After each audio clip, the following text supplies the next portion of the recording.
Kemudian dari sektor tembaga. Dulu kita tidak bisa mengecek waktu menterinya Pak Jero Wacik. Dulu konsentrat Freeport itu kita ekspor mentahnya aja. Kita nggak bisa tahu berapa emas dan tembaga yang ada di situ. Nah sekarang dengan konsep hilirisasi kita mampu melahirkan smelter yang sekarang sudah dibangun di Freeport, bangun di Gresik. Total investasinya 3 miliar US dollar dan itu adalah pabrik smelter single line pertama terbesar di dunia. Dan itu adalah upaya yang dilakukan oleh pemerintah.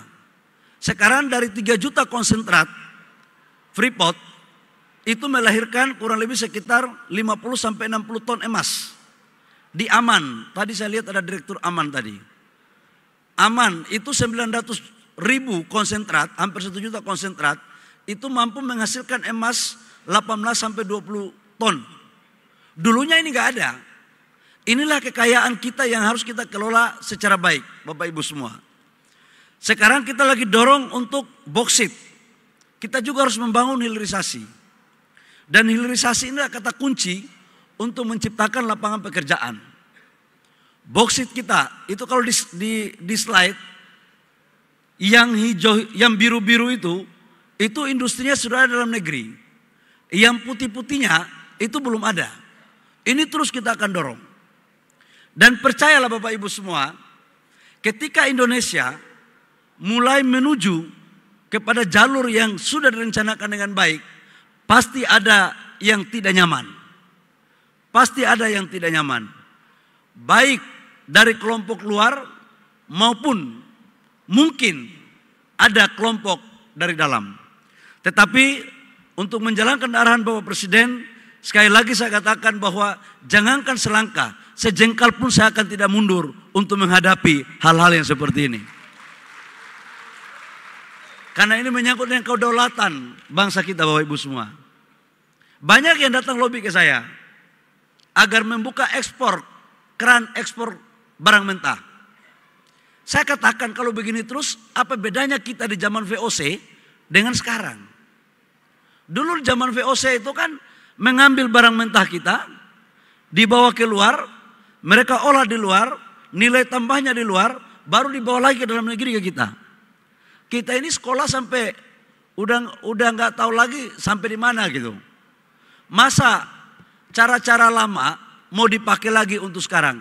Saya katakan bahwa stop, kita harus masuk lembaran baru untuk kebaikan rakyat, bangsa dan negara. Ini Bapak Ibu semua, sudah nggak ada lagi pintu yang harus kita buka. Yang ada sekarang itulah kita butuh kolaborasi. Kita panggil semua teman-teman. Saya sebelum masuk menjadi menteri, saya juga adalah pengusaha. Ya, waktu saya jadi pengusaha juga main di sektor pertambangan. Saya tahulah kelakuan teman-teman di saat saya masih jadi pengusaha. Tidak ada pengusaha hebat di dunia Republik ini, terkecuali pengusaha yang pertama mampu mensiasati aturan, yang kedua mampu menaklukkan pejabat. Dan itu cara-cara kita dulu. Tapi saya mohon cara-cara lama kita harus tinggalkan untuk kebaikan rakyat, bangsa dan negara.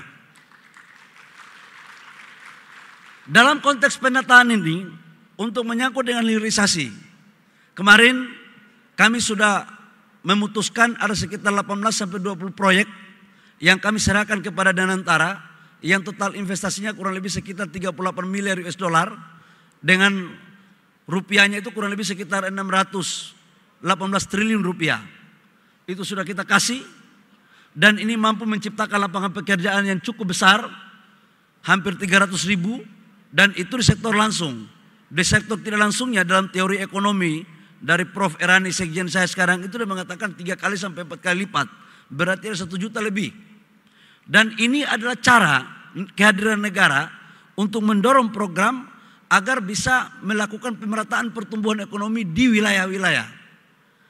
Ekonomi kita nggak boleh tumbuh di Jakarta. Harus di daerah. Caranya apa? Hilirisasi. Kalau tanpa ini Bapak Ibu semua, saya pikir kita akan susah untuk mencapai percepatan pembangunan.